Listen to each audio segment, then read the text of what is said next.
Colossal checks, plaque presentations, and honoring high schoolers. All this and more as the Stafford Weekly News starts now.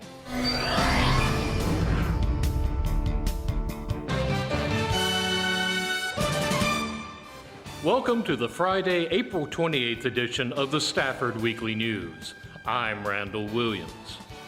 There were big doings at City Hall last week as Representative Al Green personally delivered a check to upgrade Stafford's Emergency Management Center, and SME TV was there.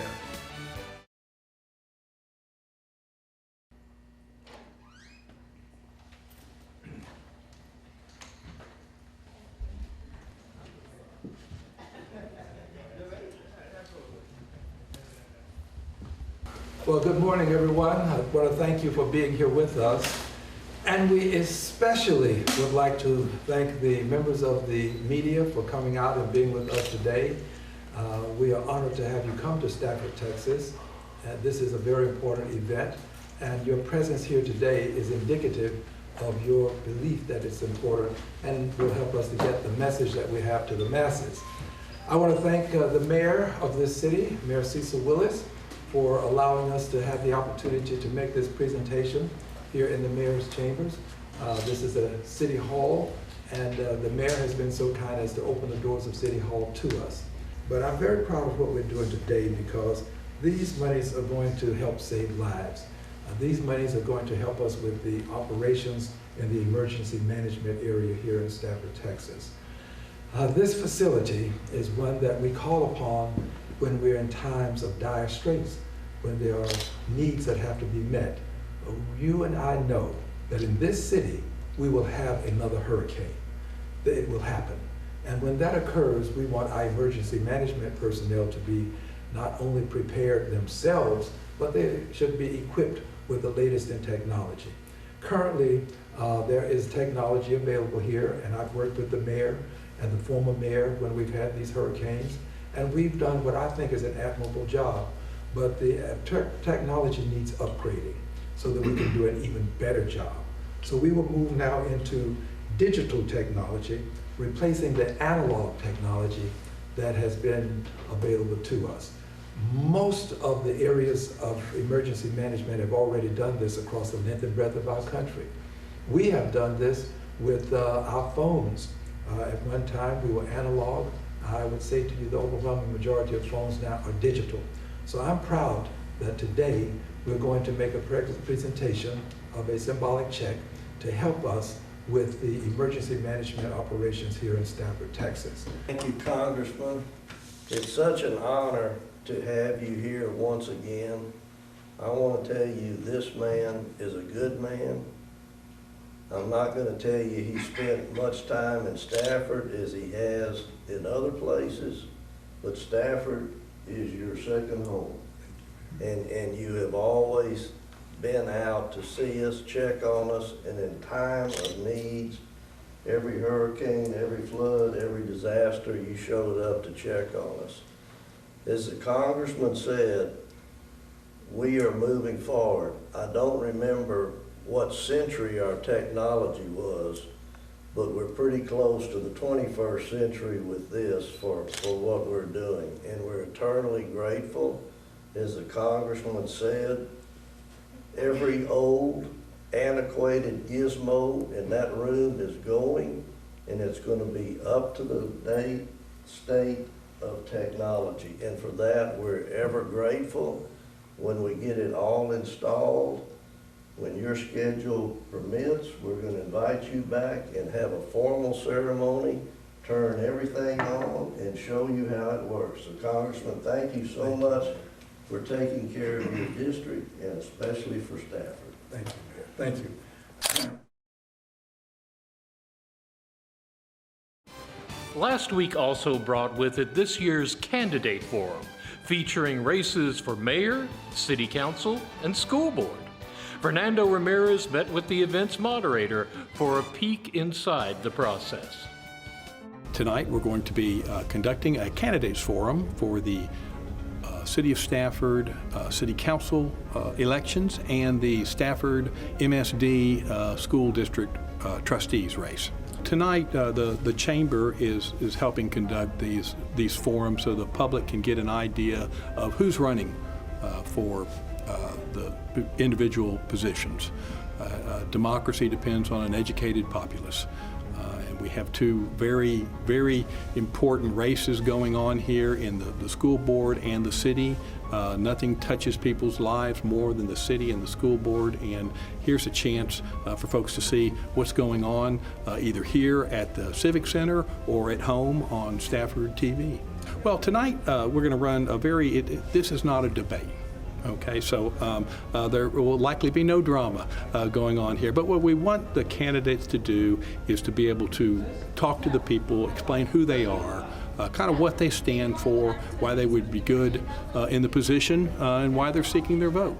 As a resident of Stafford, you're a very unique city. It's the only city in the state of Texas with its own municipal school district. And so you've got these two organizations that are intertwined for the operations of things that hit residents every day. Being here tonight at the Civic Center is going to be helpful not only to hear what folks have to say, what the candidates have to say, but maybe a chance even to discuss one-on-one with them after the sessions.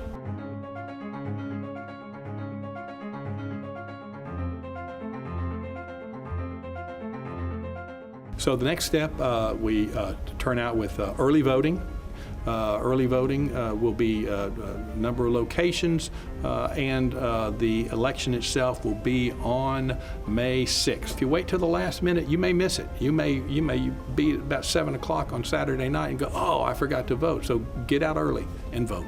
Well, tonight I hope that folks get to know the candidates better.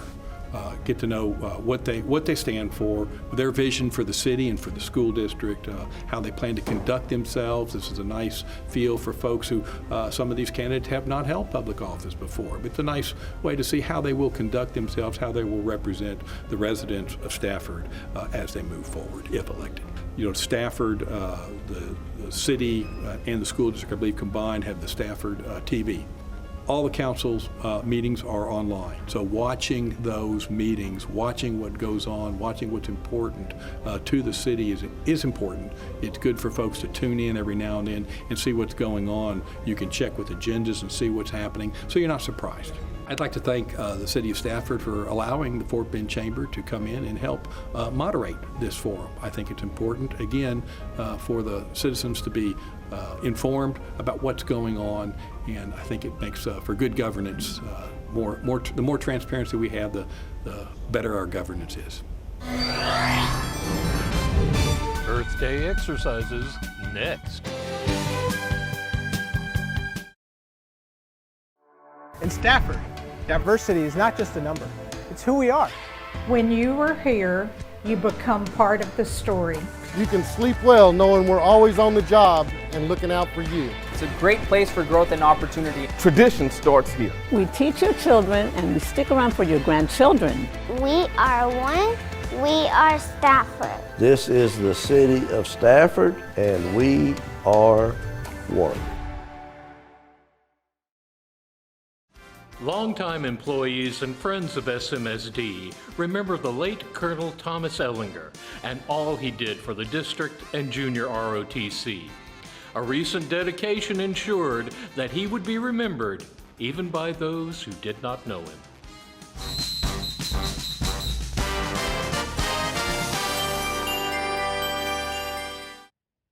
Today we dedicated it used to be called the A Wing of the Stafford College Career Center to Thomas M. Ellinger, who started our JROTC program more than 16 years ago in Stafford.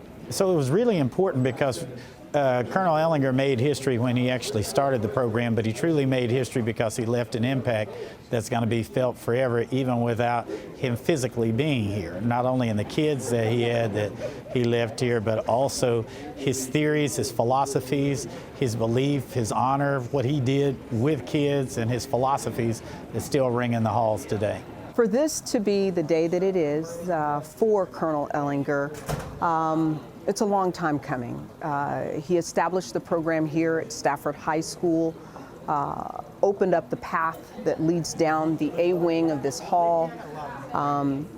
Now I believe this, it doesn't bring a closure, but it opens a beginning for kids to understand, you know, what he's done and what the difference it makes in their lives. It's just a testament of the impact he made and just the work that he put into not just this building, but the students here as well. It's call to action, so when we say we're going to help someone, we need to go actively and proactively do that.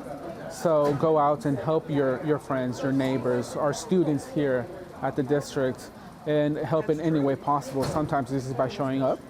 Other times it's just by donating your time or giving some money or rolling up your sleeves and doing the work. And Colonel is all about doing the work. Colonels are not born. They are raised. And there are high school students here today that if they decide to go in the military, one of them is going to end up being a colonel someday. But not only that, but with the students that he had here, you've got high school teachers, Oseas Romero, you have opera singers, Angel Romero. My husband helped Angel get a 4-year scholarship to HBU. Any number of students that have gone through the program have ended up with scholarships. And they are now, like I said in my talk, doctors, lawyers, things that students right now are dreaming about, and how do I do it? Well, the first steps are in a JROTC program. I hope they stop and read that and realize that this is a man who walked the walk, who was a high school student at one point in time. And our wedding pictures, he was very nerdy looking and very young looking. But as time went on, he grew into that, to the man that he was. And all of these students have an opportunity to do that. I'm very grateful. I'm grateful to Stafford Board of Trustees, to Dr. Bostic, to the JROTC program, to Major Patrick, Command Sergeant Major Williamson, Sharice Roberts, Tara Bressler, for this entire event. It's been beautiful, and it's honoring somebody who really gave a lot of time to Stafford and who built a program that will last for generations to come. So I'm very proud and I'm very grateful. I think when I say that it is a long time coming, well earned, I believe that he's one that when you can establish the foundation from something, you want it to always stand firm and hold itself up. And I believe that that's what's happening today. We're holding up what he established, ensuring that the walls at no time fall down for the Army Junior ROTC program for this district, and most importantly, the students that walk into the doors each and every day as students enrolled in the program. Earth Day was April 22nd, and SMSD found a way to combine it with another annual tradition, Field Day. John King was there to take in the celebration. This is Field Day / Earth Day. Earth Day is actually on the 22nd, but we thought it was perfect timing with this being our Field Day to incorporate just a little bit of instruction and let the students know the importance of, still going outside and, getting off of those computers and, engaging in their surroundings outside. And we even have a community organization here, Continental Societies Incorporated, that came in, and they actually have a station where they're talking to students about planting seeds and growing trees and the importance of, keeping our earth sustained and healthy. So we truly appreciate that too. Our organization is bringing information to the children about preserving Mother Earth, respecting Mother Earth, and how we can live on planet Earth doing wonderful things. We are giving the children an activity with coloring pages, stickers, and a grow project. The children will be planting fruit and vegetable seeds to take home and monitor the growth. We are really so excited. You know, the past few years of COVID, parents haven't been able to come into the buildings as, you know, we would have hoped, but we are so excited to see we have over 65 parents who registered to volunteer at stations today at Field Day, and we have just as many more that just want to stay and be in the classrooms and, you know, fellowship with the kids and staff. ECC makes it happen no matter what. So it's always a plan B, C, and D. And so even if it was raining outside, you know, we are still having a successful field day inside with the stations and the PTO working, and everything's going really well. So it's very important. It takes a village, right? It takes a village, and it takes the Spartan community, and our parents are a big part of that. And so we want them engaged, we want them on the campuses, we want them in the classrooms, and it's a help for everybody. It's a help to see the children know that we have partnerships with their parents. It helps the staff know that they have partnerships with parents, and then it makes parents feel a sense of ownership in their children's academic and learning experiences. And so it's a benefit to the whole child. That's all we want. Well, I am definitely a big advocate for the development of the whole child. And here at Stafford ECC, we are powered by Fueling Brains, and one of the components of that is movement and left brain, right brain development. And so the movement piece today, we're encompassing that because we are, again, definitely getting the kids moving, getting them working and having fun, developing their fine motor skills. And they don't even know that they're doing it. They're just having fun, but it is still developing those physical skills. And so, you know, that's important to do. And it's important to create those opportunities for kids to engage in that. You know, a lot of times we get focused on the academic side and assessment, but for the little ones, especially at our age level, 3, 4, 5, 6-year-olds, it's also about letting them know that school can be fun. They can make friends here. They can find out what their hidden talents are. I saw one young lady in the relay race skipping, and you know, we don't even teach our kids how to skip anymore. And one little boy was skipping, and I'm like, oh, he's going to be a future long jumper. So, you know, without those experiences, sometimes those things wouldn't come out. And especially if they're able to recognize that at this age, and as they grow and mature, they can cultivate those types of talents. At the end of the day, the main goal is for us to engage with the parents and for us to show kids, students that they can have fun, to get them physically active and show them the importance of staying physically fit.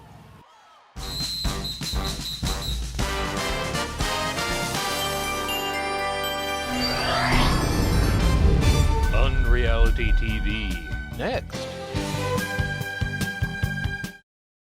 You can try, but you won't find another city like Stafford, Texas. Serving our community just like you like it. Taking care of you and your home since 1945. We believe in STEM to learn and STEM to earn. We're heading into college certified and career ready. As a former student of Stafford, I take pride in keeping our classrooms safe. We are Stafford, we are one. Youth in Philanthropy is a program building leadership by combining high school students and nonprofit organizations. Fernando Ramirez dropped in on their luncheon for this report.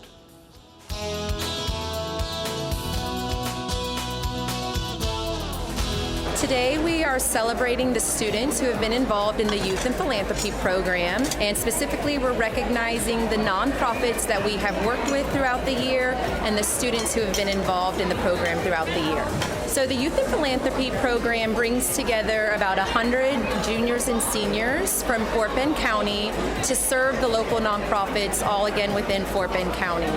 And specifically we're trying to educate students on what philanthropy is and what the nonprofits in our area do.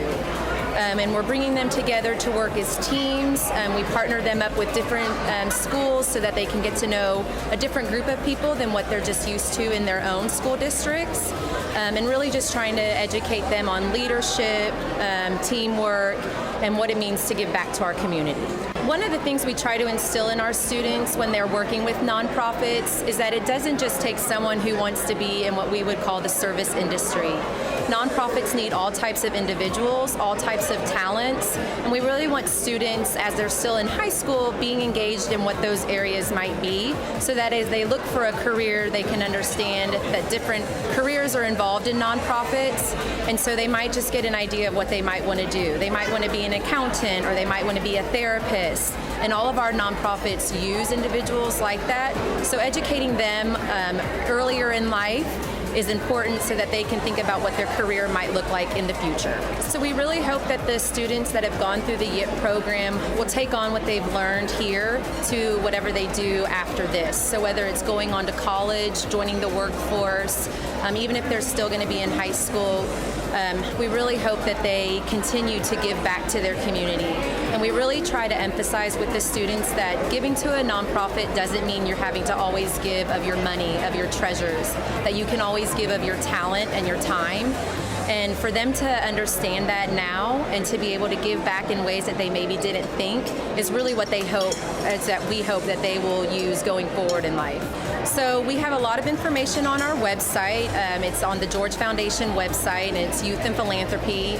And really I encourage families to learn about it, mostly just to figure out if they can commit to the time, because it is a family commitment. Parents have to drive their kids to our meetings on Saturdays, pick them up, encourage them to make a session if they might have a different commitment that they want to choose over ours.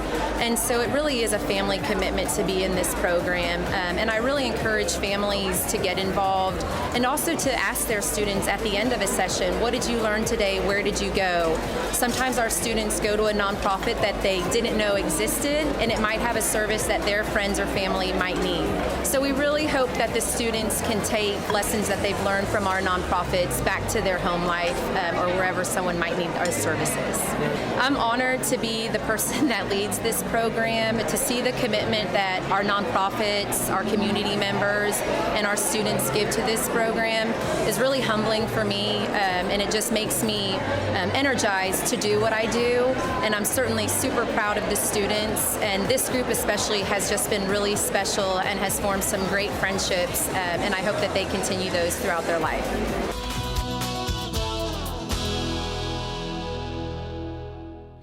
HCC Stafford's drama department recently produced a new play that examined that most modern phenomena, reality TV, with other weightier subjects, and that play was Holier Than Thou.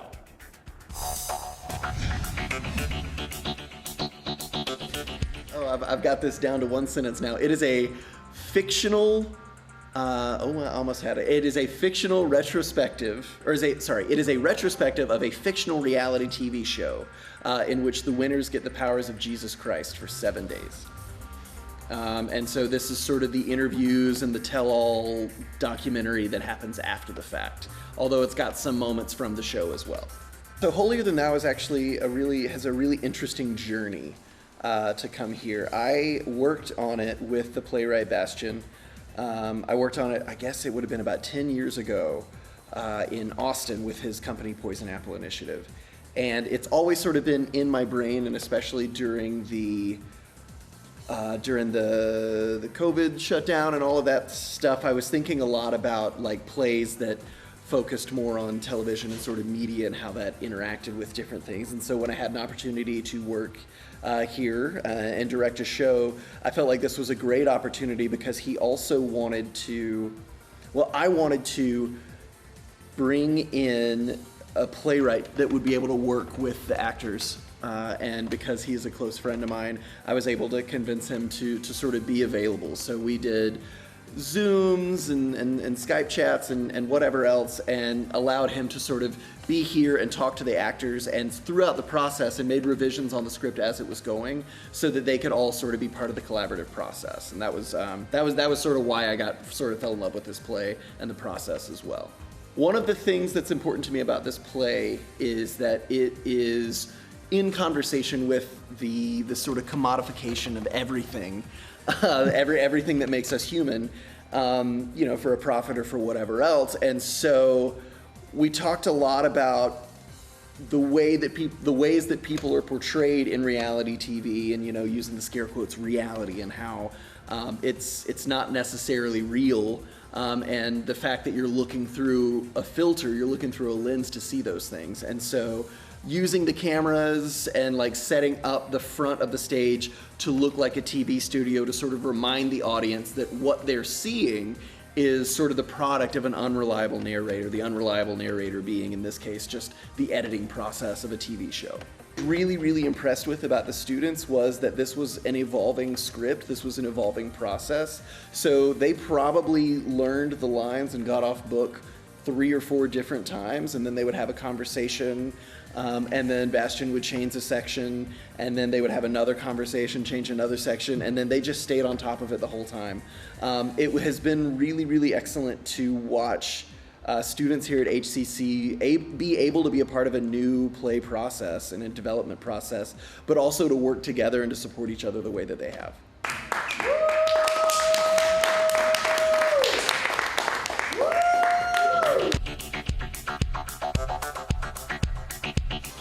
That's a wrap on our news for this week. Thank you for joining us. For everyone here at Stafford Weekly News, I'm Randall Williams. May all your news be good news.